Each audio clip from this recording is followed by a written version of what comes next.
There we go. So it says we're live. So, all right, folks, welcome to the Business Life and Brotherhood podcast, videocast, whatever this YouTube thing is. Today is episode 10. Boom, 10 episodes. Can you even believe it? I was so pumped. We got STUART Pitts on the line with us, and we're just going to jump right in. And so, Stuart, if you want to kind of do a 45-second introduction of kind of who you are best you can, and then bring us up to speed about what it is a little bit that you do, and we'll dive into that a little bit heavier, and then jump into college. But first off, for the folks listening and watching at home that might not have had the chance to meet you yet, why don't you give us about 45 seconds, I know it's a challenge, of kind of who you are and what you do. Absolutely. Hey, Justin, and thanks everyone. Thanks so much, Justin, for the opportunity, and it's great to be connected with everyone that's watching. My name's STUART Pitts. I'm a 2014 graduate at the University of Washington. Go Huskies. I pledged Alpha Kappa Psi in spring of 2011, and was pretty heavily involved in the chapter for, especially during school. And today I work as a product marketer on mixed reality at Microsoft. So really happy to be here, and looking forward to the conversation, Justin. Perfect. 100%. I got stuck with the mute button. No, that's awesome. So you pledged in 2011. Was that what year of school was that for you? That was the end of my freshman year. So I found out about AK Psi. Someone who I had known previously was like, "Hey, you've got to come check this thing out." And I was like, I don't know. I've never heard of this before. I mean, I'm sure it's great, but I've never heard of it. He's like, just come to the event. And I was like, okay, twist my arm. I guess I'll go to the event. And ended up going. So that was, anyway, long story short, that was spring of my freshman year in 2011. Yeah, that's super interesting, because there's some folks that, they get into it first thing their freshman year, and other folks their junior year, senior year kind of thing. So you were able to carry some involvement there. That's awesome. Just come to this info session and come drink this Kool-Aid. So that's perfect. Since we're alma mater, what kind of involvement did you have in chapter? You said you did a couple of things.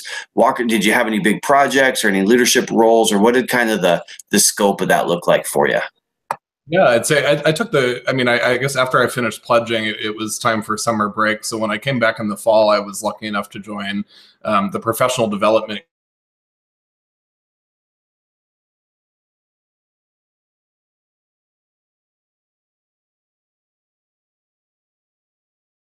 in our chapter, able to plan an event, which I'd never done anything like that before, and so that was a huge learning experience to be able to connect with different professionals in the area and alumni, and sort of figure out how do you do all of those really basic foundational things. And so that was an awesome experience. And then following that, I actually ran for president of our chapter, and I served for about 2 years.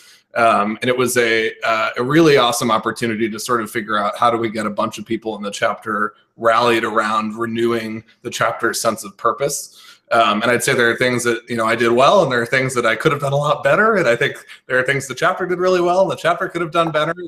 But it was an epic learning experience. It prepared me enormously for the things I've been able to do since then. And I had no idea, on that first day when that friend of mine said, "Hey, you should," who actually ended up being my big, he said, "Hey, you've got to come to this event."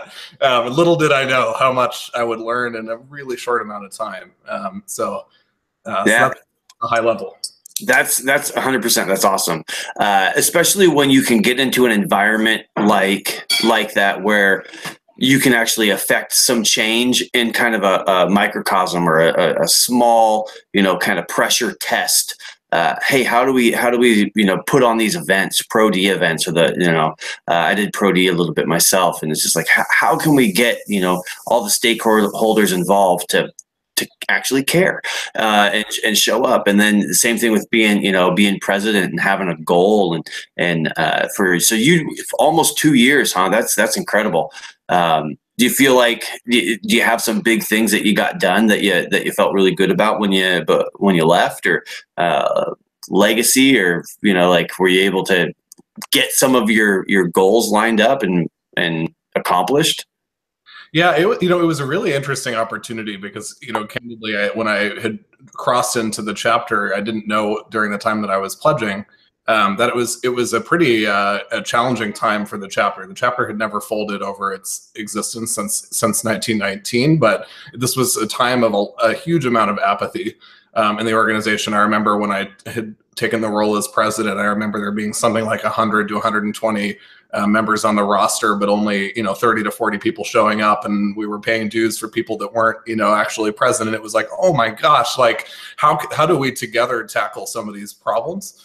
And so we had to make a lot of tough decisions at the beginning, but the main focus in the immediate term became how do we create a meaningful experience that we thought would enable people to want to come back and want to be there. And that was sort of a primary goal. And so started a little bit of that. And I think we sort of started to get like the flywheel spinning in terms of, how do we start to cascade that across everything we do? And of course there were places that went well and places where it, could have gone even better. And that, but certainly each of us played a role in improving those things. And so it took the whole team to sort of figure out how do we start to revive something that we knew could be really strong and meaningful for the people within it.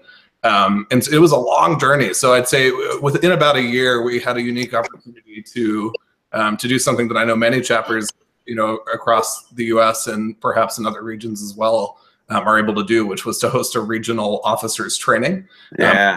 Awesome. And so we sort of use that as like a forcing function to pull together the chapter. And sort of, hey, let's rally around this as something that an experience that will be meaningful and that we think will help all of us learn and of course have a ton of fun along the way. And so that was a really good milestone. And I think what was exciting is over time to see, more folks taking it upon themselves to sort of create those meaningful experiences for themselves and for their brothers. And so I think that effect started to cascade in terms of like, legacy or, things like that. I think the way I always thought about it, and I think I still do, is, will this thing outlast us? Will this be an institution that sticks around long after we're gone? And what will the quality level be? And I think it's been exciting to see, for a few years now, students in the Road chapter at UW, sort of continue to build on what we started to build. But it's really up to each of those, chapters in the years past our time to sort of continue to build on that. So that's been really exciting to see. Yeah, that's awesome. It's super hard when you get into those apathy because it's a volunteer kind of organization. You have to show up. You have to want to be there. You have to, inspire the people around you to try to go out and do things because there's no, they're not getting paid to show up. It's not like it's a job. It's a lot of work, but it's not a career. So that's awesome. That's an awesome turnaround. I could talk chapter with you all the time, but I want to jump into post-college, kind of what led you kind of down the path that you are to get into mixed reality, right? So how did you set yourself up so that when you graduated, that this path unfolded for you? What did that look like for you? Yeah, I think like a lot of folks in undergrad, like when I think back to as a freshman or sophomore, or junior and senior, maybe even sometimes today, I was like, God, I have no idea what I want to do. And I think that changed quite a bit, within the domain of business, but of course that's so broad. I think my, like the level of specificity that I thought I wanted to get to over those couple of years, it changed a lot. And, historically, like when I look back in time, since I was like a super little kid, I was raised by two parents who were, early day programmers, like punch card programmers. And so I have them to blame for sort of this like lifelong infatuation with technology. And so like as far back as I can remember, if I was like 3 or 5 years old, like I've been a total tech geek. And I think that's always sort of carried through. So when I was a sophomore, when I was 19 at the UW, I was sitting in a shopping center having lunch one day, and I looked out the window across the road, and there was this big white box like taped up like a store coming soon, and it said Microsoft store coming soon. And I was like, what's a Microsoft store? Like, I've never heard of that before. So I pulled up my iPhone and like looked it up on Wikipedia, and there was a Wikipedia article for Microsoft store, and it said there was one in Scottsdale, Arizona, and they showed up one photo of it, and it was just like boxes of Office 2007 just like lining the walls. And I was like, man, what's a Microsoft store? But like, man, it would be epic to be able to work for that company in any capacity. Like, I would sweep the floors, like I would clean the windows. Like, what an amazing opportunity to be able to work for a company that's, you know, changed the way people live their lives and the way that everything. Yeah. And so I applied, and I didn't hear for many, many months. But then later, it was actually fall of the next school year, I got a call, and they said, hey, we're looking to make one more hire. Would you be willing to come in for an interview? And so I did. Long story short, I was lucky enough to get that job. And I started learning a ton. It was a pretty early days in terms of the Microsoft retail stores. They're now, you know, about 100 stores in total. There are, you know, many more Apple stores around the world. But at this time, this was the 12th Microsoft store. And so it was much more like a boutique retailer in terms of how it worked and all of that. You sort of knew everyone in every store. It was that small of a thing. And so because of that nature, to some degree, I had the opportunity to learn and do a lot of things that, you know, folks in stores today might not be able to do as much of, just given the scale of the business. And so I was able to be involved in product training and sort of being connected with different product teams directly, sort of helping launch products and provide feedback based on what we thought, you know, would land well with customers in store. And so, I was like a sophomore here. I was learning all this, and I was like, this is just amazing. Like, I remember looking at different internships and opportunities. But at the time, I was like, the volume of stuff I was learning, I was like, gosh, I just feel like I questioned if I'll be able to get that amount of learning anywhere else, candidly. And so I stuck to it, you know, rightfully or wrongfully at the time. And I stayed working in the store through school for 2.5 years, while going to school and, you know, being involved in AKSI and other things. And it was a huge, you know, hugely awesome experience, to be able to do that. So at the time of graduation, I guess at that point, I was lucky enough to join the Surface team at Microsoft, which was at the time a new product. This is before Surface Pro 3, which is really the first hit Surface product.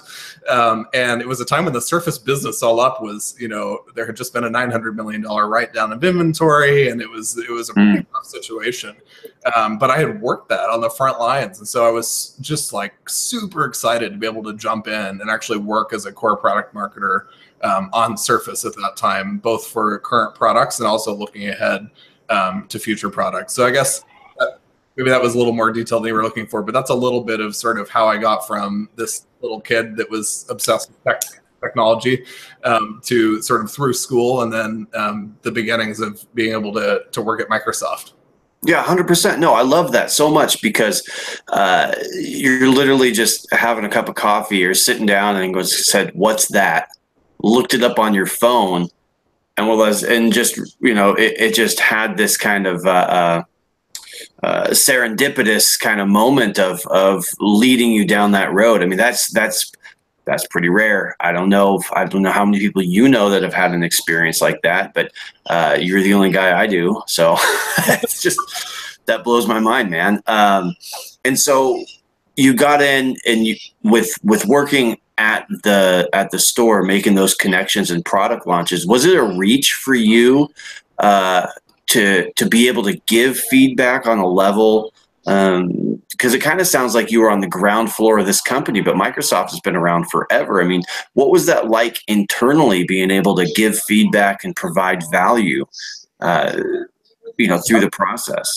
It was awesome. You know, in terms of, was it a reach? I know I didn't really know any different at the time. I just pulled together sort of the best of what I thought I should do and put it out there. But I think, you know, looking back, I mean, historically, Microsoft has existed, you know, for 40 years, but until only, just less than 10 years ago, there was no direct channel of Microsoft from a retail standpoint. And so one big benefit to having our own stores as a company is being able to get a much more intimate level of feedback on what are customers, what do they like, not like, what do they love and really not like about what we're doing. And so that was a level of depth that was pretty unique. I mean, it's awesome if you've ever worked in a retail store, right? That you know firsthand, like the level of like candidness, right? That you get from customers on the front line. They don't hold back, right? When something isn't the way it should be. And so that was a really cool experience to be able to sort of learn, like, hey, like, these people do this for a living. Like, what's marketing? Like, I don't even know what marketing is at the time, right? Like, maybe I still don't know. I don't know, but I'm learning. So that was really cool. And that sort of some of those relationships I was able to build in those 2.5 years helped me figure out, oh, like marketing might be a thing that I want to actually go do. It was by no means a straight line path. You know, I had applied multiple years in a row to become an intern in marketing at Microsoft, and I never got a phone call. But so it sort of kept that like relentless, like, persistence to figure out like what would it take for me to learn and grow in ways that would enable me to contribute in a job like, being a product marketer on a core product at Microsoft. So that's a little journey that it was over those 2 years.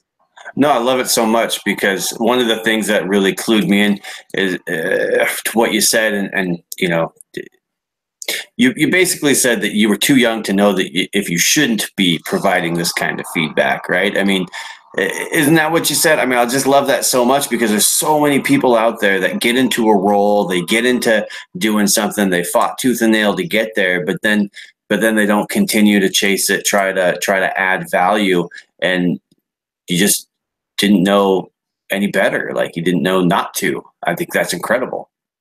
Yeah, I think, it's funny when I chat with students in, different chapters today, one of the things I hear, and maybe you have as well, is like, hey, like what's it going to take for me to get that? Like, how do I get that job that I really want? Like, how do I show up? What is the skill set I need to go build? Like, and those are all great questions that I'm always doing my best to ask as well. But I think at the end of the day, right, it's like, it's who you are, right? It's the person you bring, it's the instinct you have and the judgment that you have, and of course the knowledge you build as well. But like, I think in that moment working frontline, I was like, hey, look, here's what's working really well. Here's where we're just falling flat on our face. Like, here's where Surface at that time just was not.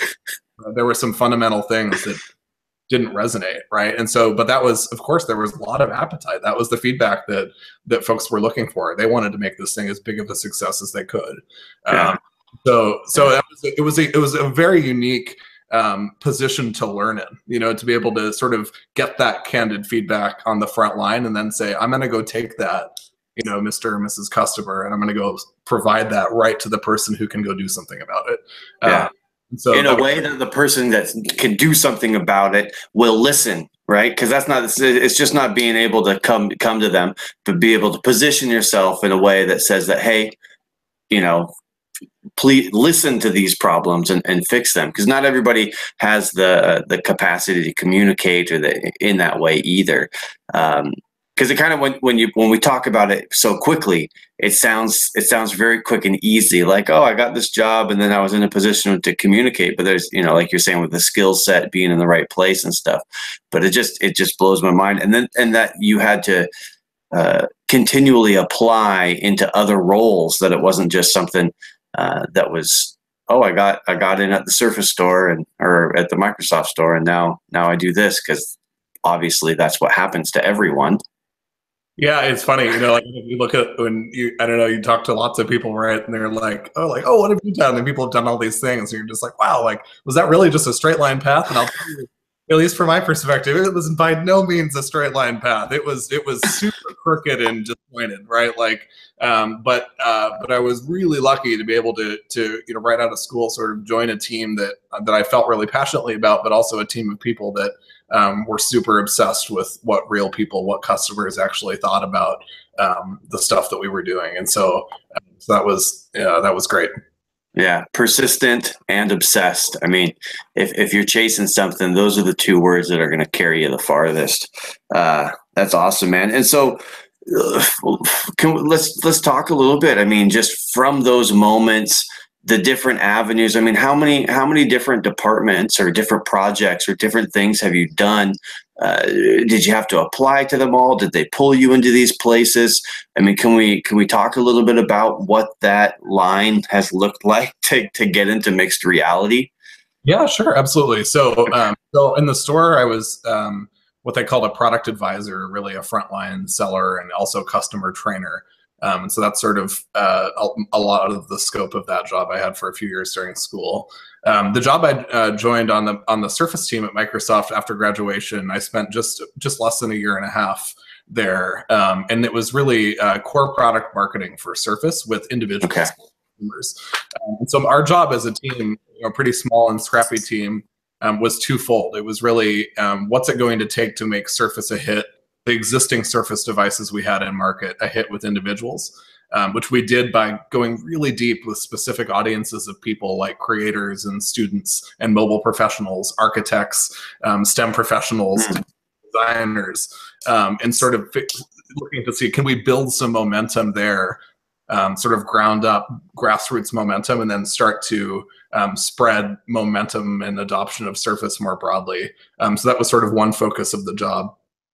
And the next focus of the job was how we also knew we had a future product lineup coming that, of course, wasn't released to the world. Surface Book, the first Surface laptop, and Surface Pro 4, which was going to be the next major iteration of Surface Pro 3, which had just been announced at the time. And so we sort of used all that we were doing and learning with the current product set and what we were learning from customers and partners to inform how do we actually want to go to market with this next set of products, which was really a moment in time where the Surface family grew significantly. So that was about a year and 4 months. And I was actually lucky enough to be part of a rotation program. So I spent a year and 4 months on Surface. And then I spent a year working on a very different problem, which is education broadly for the company. So not tied to any one product, but sort of looking across Microsoft. What's our education strategy? What's our unique value proposition? What do we have in the market today? What's our future? What future products should we build to really earn the hearts and minds of students, teachers, school administrators, and IT administrators?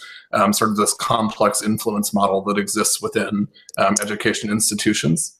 Was that something that you applied for, or was that just how does that rotation work? I mean, are you on contract? I guess I really I don't want to spend the whole time diving really in, but it's just really interesting to me to see these different these segments and how you transferred.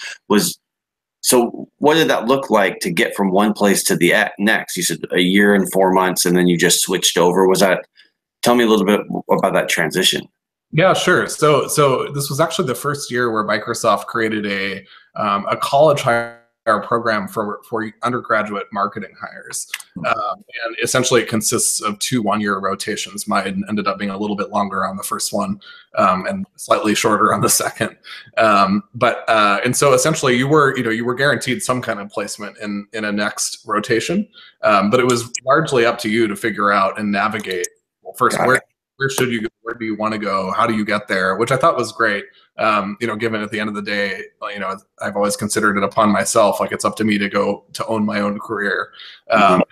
So I was sort of balancing all sorts of different priorities, trying to figure out where do I go next. And education is a big passion area for me, and so I was lucky enough to join that team at a really interesting time where versus Google and Apple, really great competition from Google and Apple, where Chromebook has risen and Google Apps for Education has risen significantly around the world, but in particular in the U.S. over the last couple of years, and Apple also with a strong device lineup in their own regard as well, with iPad and all the experiences that come with it. And so this is a new challenge for Microsoft. And so it was sort of based on this new world. What is our strategy? How do we earn the hearts and minds of teachers and students in a world where of increased competition, and sort of how do we go about that? So that was a year. And then the rotation, sort of these 2 rotations. And then a really unique opportunity came up one day. It's a little context and history. Someone I've always looked up to is our chief marketing officer at Microsoft, whose name is Chris Capicella. And early in Chris's career, he had the opportunity to work very closely with Bill Gates sort of as, his right hand, almost like a fly on the wall, and all of the meetings he was in, and he had a really unique opportunity to learn from, someone who's, a really great leader early on in his career. And I'd always thought about that opportunity and went like, man, like what a killer learning experience. I can't even, for years I've thought, I can't even imagine, what it would be like to just be an invisible fly on the wall in a room like that, and just learn from watching and observing how decisions are made and how people think at that level. And so one day I was, after this, near the end of the second rotation, I was sitting on my computer at work, and a little notification popped up, and it was an email that said Office of the CEO job opportunity. And I went, you've got to be kidding. Like, this couldn't be real, right? And I learned a little bit more about it and applied, honestly, thinking, gosh, like, I don't know, what the chance in the world is that I'd ever land this job. Essentially, the context on this role was, Satya Nadella, who's the relatively new CEO at Microsoft. This is his 4th year as CEO. Mm-hmm. It's super important to him to figure out across the whole company, how do we bring lots of different kinds of perspectives to the table across every team in the company, because we'll make better decisions, we'll be smarter, we'll be more effective as an organization. And he said, not only is it so important to me throughout the company, it's important on my own team. And so they really wanted to bring somebody early in career into his office on the CEO's staff to sort of help bring a different perspective into the rooms and help folks think differently, which was super cool. And so they narrowed it down to marketing hires who were a few years out of school. I sort of put my name in the hat, and honestly, I think that from the other folks I know who applied, any of those folks would have absolutely crushed that job, and they're really an amazing group of people who I respect a ton. And I don't know why, but they picked me, and so I was to join that team. So I spent the most of the last year working in Satya's office, sort of across a few different functions of his team. And then I just recently, over the last couple of months, joined the mixed reality marketing team at Microsoft. Mixed reality is sort of the umbrella that spans virtual and augmented reality.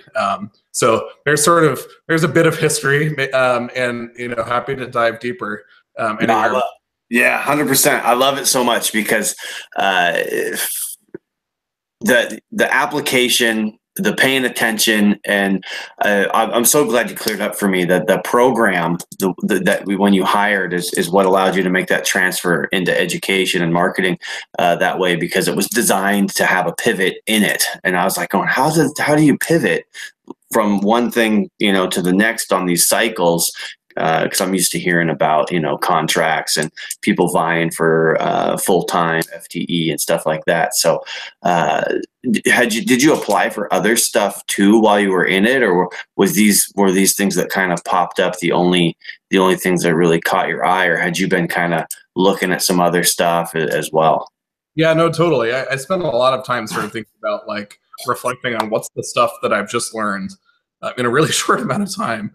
And then looking ahead into the next year, what's the next set of learning and growth that I want to have? And so I got advice from a bunch of different mentors and teammates and friends, and anyone who would provide their point of view, just to sort of figure out what is the next set of growth that I should have. And so based on that, looked at a bunch of different things when figuring out each of those different job steps, if you will.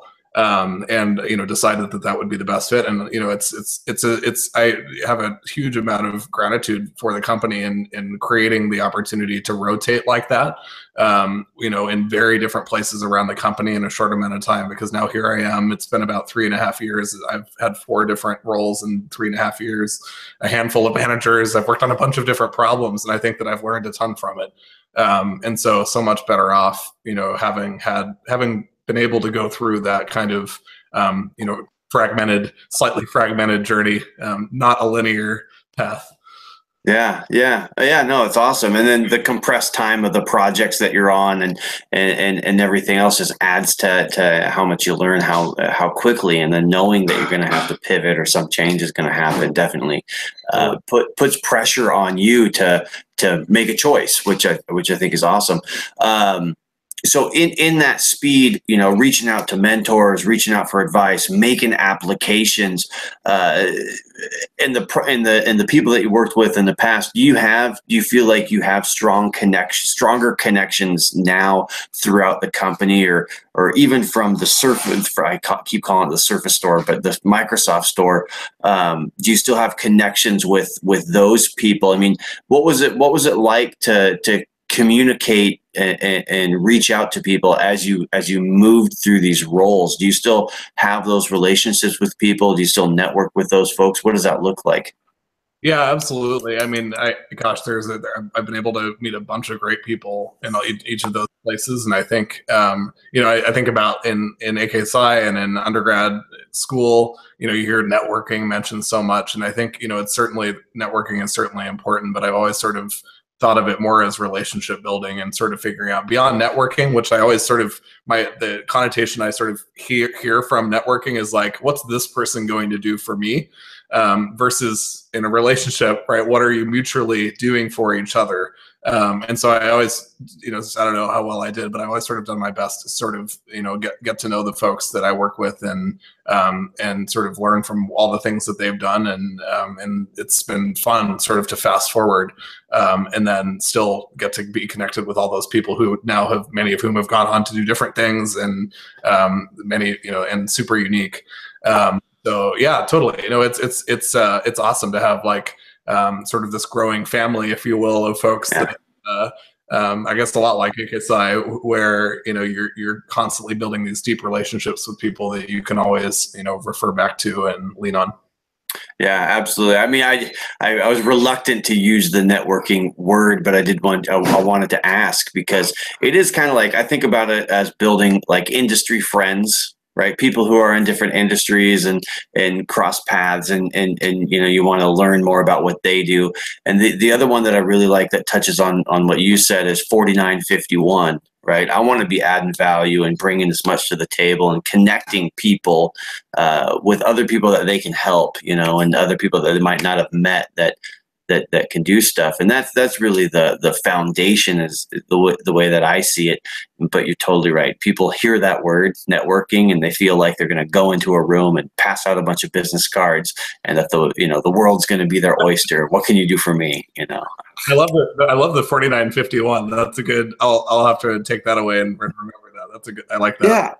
Yeah. It feels good if you the attitude of gratitude and showing up, and I'm always going to try to put more in, always. And if you're always doing that, you're going to have good relationships with people. So, yeah. Well, that's awesome. So, man, I feel like it's a whirlwind, and I know we've only been talking for a minute, but like, I feel like I was just on the last 3 years with you, running all over Microsoft, trying to get all these things done. That's just an incredible journey with your position now in kind of that mixed reality segment. What is if somebody was going to like reach out or push for this, or try to, what does that really look like in your day to day? What is your role? Because mixed, it's not all about, putting on goggles and looking at, some kind of mixed reality stuff. But what does your day really look like for your role in that segment?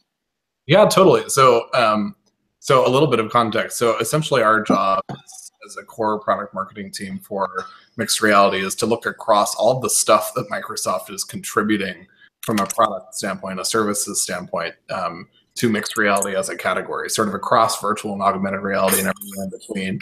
So we have Microsoft HoloLens, which is the world's first self-contained holographic computer that you wear in your head. And then we have our new, Windows mixed reality immersive headsets, which are VR devices that you can just plug into a computer. They're easy to set up, and there's a bunch of stuff you can do with them, etc. And then there are other things that we're investing as well as a company, just new different kinds of tools, 3D creation tools that allow you to create stuff and view it in mixed reality as well, which is pretty cool. And so our job as a team is really, there are a few different pieces to it. first is to sort of reconcile for all this stuff and bring together all of it in a cohesive way. And so here is Microsoft's strategy. Here's our approach in mixed reality broadly as a company. But tactically, to your question, like what does that actually mean? Like on the day-to-day, like we're sort of we sort of toggle a few different areas. Like first, we sort of look after the business itself. And so for example, with our new Windows Mixed Reality Immersive headset, our headsets that we've just launched last month, sort of looking at in the 8 markets in which we're operating through this holiday season, how are we performing? How are we showing up in retail? Like, is the messaging that we've created resonating with customers, with retailers in different markets around the world? And how do we adjust, what from a performance, like in campaign measurement standpoint, like how are our investments paying off or not? What's performing really well and what isn't, and how do we optimize for the things that are performing really well? And so it's the super agile approach to sort of figure out how do we success as we can. It's marketing. I tried to both span like the high and detailed level. I guess you can let me know how well I did. No, it's perfect, man. It's perfect because I feel like a lot of people they'll hear that you're in this augmented reality. You're working at Microsoft, and they might think that you're coding or programming or you're living in the Matrix. I don't know what they're going to think, but your day to day really is it's a marketing gig, right? It's analyzing, it's listening to what's happening, it's watching what's happening, and it's being able to pivot quickly and say, okay, this is working, let's double down, or whatever that term you want to use. If this isn't working, let's shut that off, right? That kind of thing. Some of the folks that I've talked to that are kind of in these growth spaces, right? They're kind of on these exponential growth curves where we're going to start to see a lot of their product or a lot of that type of service here in the next little while. They also tend to have kind of other projects or other things that they're passionate about, or just people like you who are go-getters and chasing stuff, obviously self-motivated. Is there other stuff outside of Microsoft, any projects or anything that you've got going on that that you want to share with folks about, or can lead into? I don't know if you get like some secret some project, I don't know. I don't know if I have anything too secret or exciting, so I might disappoint on this one. But so I'd say this stuff occupies a lot of my brain. Most of the time, 8 to 5 and beyond. But for fun, one thing that I'm super passionate about music, and so I sort of teach a high school marching band program that I was a part of as a student. Yeah, I know you weren't expecting that one, right? That's sort of this is awesome, though. Curveball, yeah. And so that's a huge passion of mine, and it's fun to sort of channel like that creative part of my brain and towards something that I feel super passionately about. So pretty different, but also like a lot of the, it's interesting to you go solve these hard problems that we're working on, in this space. And then you're standing on a football field, teaching kids 14 to 18 years in age, sort of how to, be better musicians and people. And there are some really interesting parallels that you might not expect between the two worlds. So that's a super fun outlet. I've always sort of dreamed of being able to do this, but also have this outlet. I think that's important, is to sort of find what is your outlet outside of the stuff that you do day to day, so that you channel that part of yourself as well. Yeah, that's killer. That's awesome. So you in high school, what did you play? Were you marching band? Yeah, I played trombone. Sweet. Yeah. Yeah, that's awesome, man. It's leadership, right? It's expressive, and it's leadership, and it carries through. I mean, if you can do, like, I played music in high school, different kind of band. I wasn't very well organized enough to be in the school band, but trying to put on, like we were talking about earlier, put on events and show up and do all the things and be a leader for a group of people. I mean, it all transcends. So, well, that's awesome, man. So how long is that season for you? it's mostly, it's just in the late summer and fall, which is nice. So it's like a very compressed, like fairly significant amount of time, but over a short period of time. So we've just finished, you know, the end of the fall marching band season. So now I'm trying to spend more time with family and friends, and also help to balance, you know, everything going on at work as well. Yeah. Yeah. The Yeah. holidays will give you a chance to catch up a little bit, hopefully. Yeah. That's cool, man. Well, I got just a handful of a few last questions for you. Let me flip to where we go.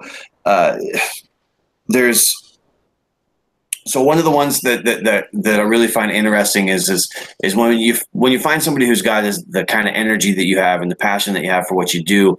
I always want to know, like, the place that you are now. If you could go back to your 18-year-old self and give yourself two tangible, like real pieces, tangible, actionable pieces of advice to help you get to where you are now, or to help you surpass what you've done now, what would that be? Like, if you could do that? Yeah, hey, that's an epic question. I love that question. You know, one stands out in particular, and it's something I've thought a lot about, which is, even if I were to give my college self, I guess at 18 years old, but sort of all the way through school as well, there's one thing in particular that I would really lean on, and I think that's, gosh, there's just like, you know, the way I think is sort of the more you do, the more you learn, right? I know for myself, at least, I've done a bunch of different things over the last couple of years, and I've learned a ton from doing them. And I did a lot of things in school, and just sort of, you know, was trying to just do as much and learn as much as I could. But the biggest piece of advice I'd give myself in school even was, just do way more. Like, you know, care less about whether it's paid or unpaid. If it's an internship, of course you want the paid ones, right? But like, you're going to learn just as much, if not more, from the unpaid ones as well. And so I wish, as I look back, I'm like, gosh, like, you know, I wish I could have, you know, done more unpaid internships, and of course paid ones as well, right? Those are nice too. And so just to soak up and absorb as much experience as you can, and start to sort of be able to look back and have this, you know, a full list of, here are all these different things that I did. Here's what I learned from each of them, and here's how I'm constantly sort of learning and applying all of the things that I've done and that I've learned. And so that's the biggest thing. And so I've told folks, you know, friends that are in undergrad as well, like, gosh, like, well, what are you doing next quarter? Oh, well, I'm, you know, taking class and doing AK Sci and this. I'm like, awesome. What about another unpaid internship? Like, they're all over the place, right? And if you're in a place, even if you're not in a big city like Seattle, I'm sure they're still out there, right? And even if they're remote internships. And so something to consider. But man, I wish I would have. It's advice I certainly would have given myself if I'd been able to.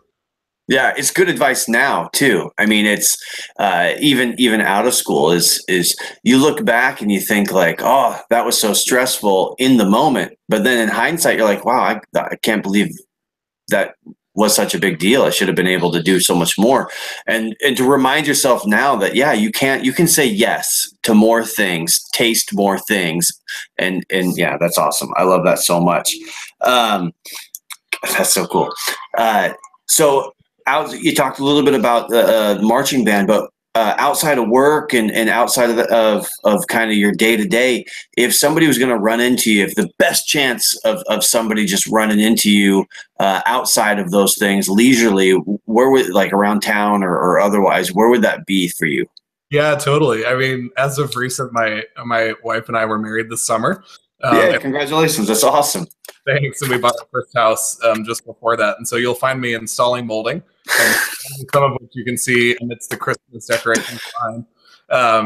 Yeah, we've, you know, just been remodeling this house we bought, and we've been learning how to do it all on our own. And so painting and molding and doors and electrical and like everything in between. And so it's been a lot, but it's been an awesome experience. So you know, and that might not be the most exciting answer, but it's a real one. So.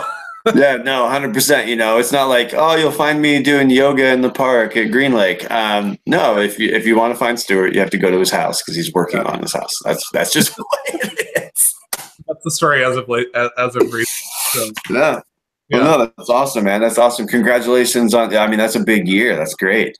Thanks, Justin. Yeah, absolutely. And so, So, well, I'll touch on it too, but maybe at the end. But I feel like that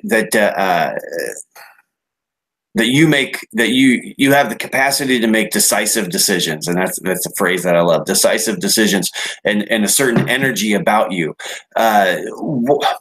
When you kind of look back at the people that you've worked with and everything that you've done through AKSI, through your career, what do you really feel like sets apart the people who are out there doing it for themselves? They're making a tremendous difference. They're killing it. They're crushing it. They're doing really well.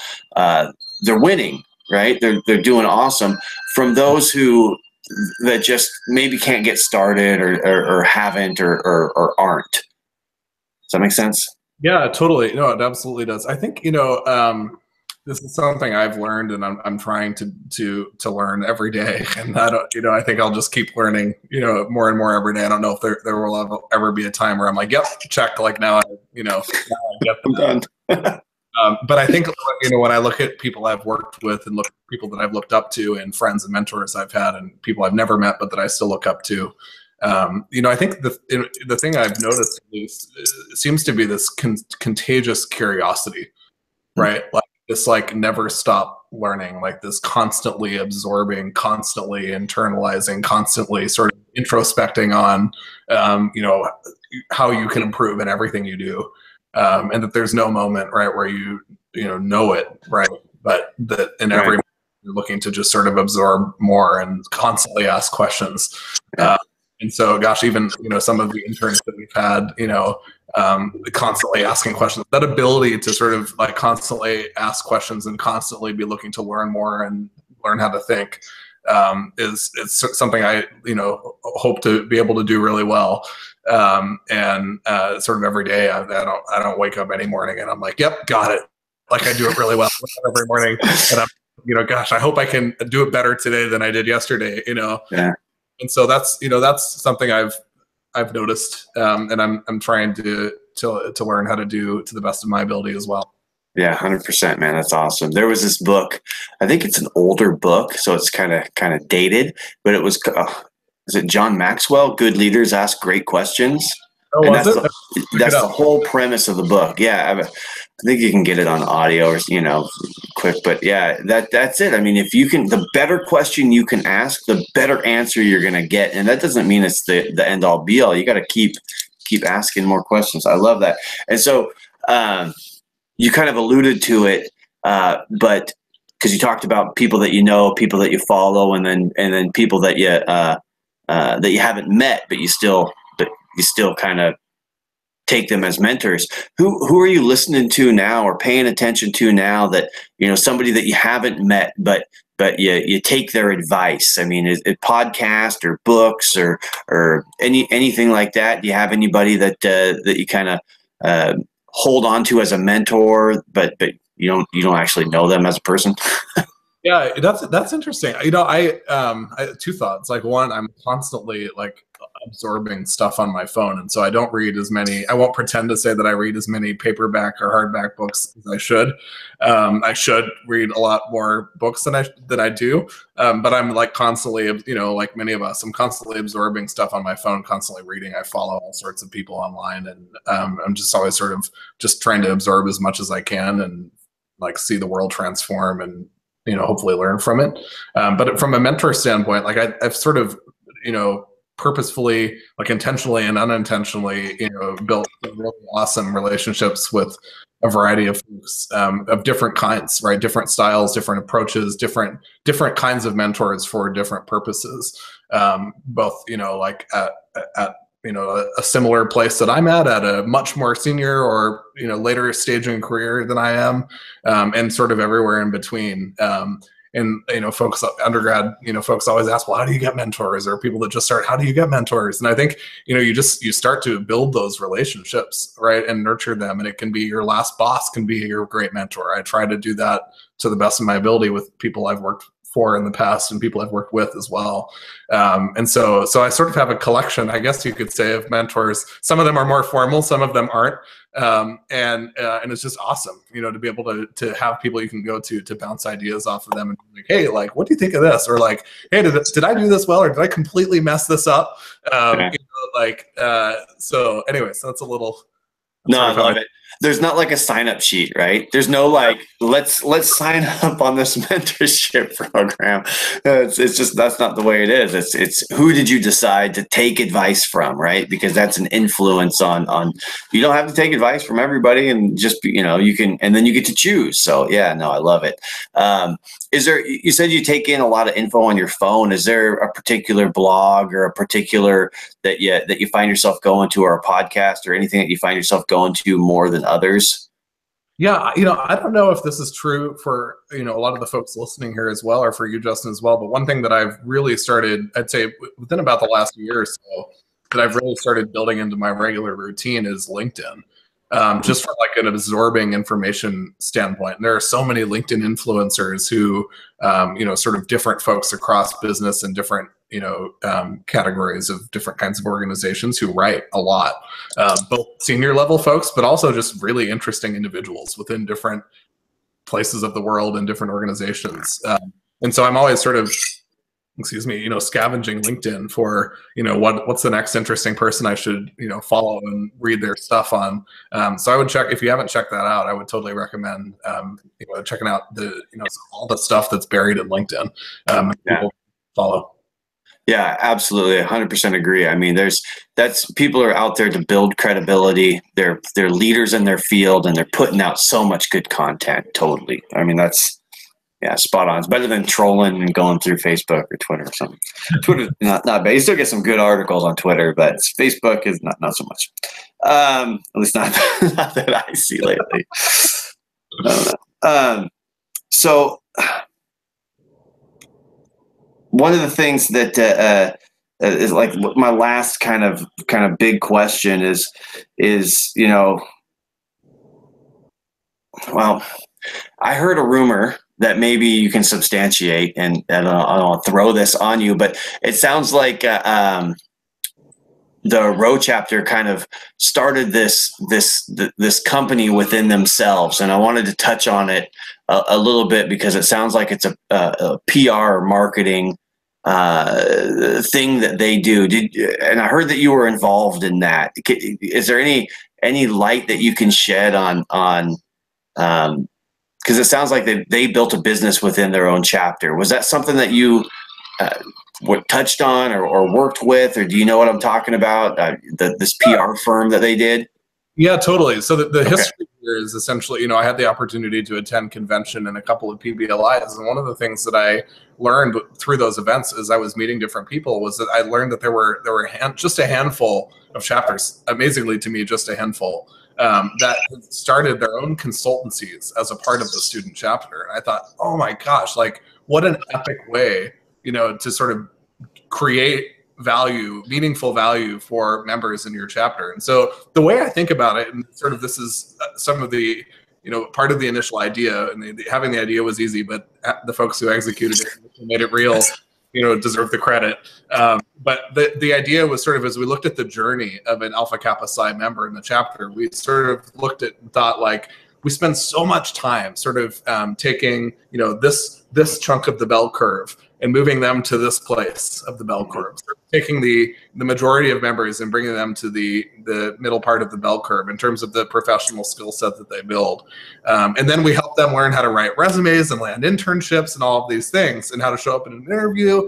But then what, right? Like, how do we actually help brothers practice the skills that they build? And what happens then when the more senior, more mature, more developed members of a chapter get to a place where they know how to write a resume, they've had a couple of internships potentially, or they've at least interviewed for one or two, right? They're sort of learning the ropes. Then what, right? And then you saw a drop off from an attrition standpoint, right? And you saw senior members like, oh, they just don't come anymore, right? Or whatever, right? And so it's sort of like, how do we solve that problem?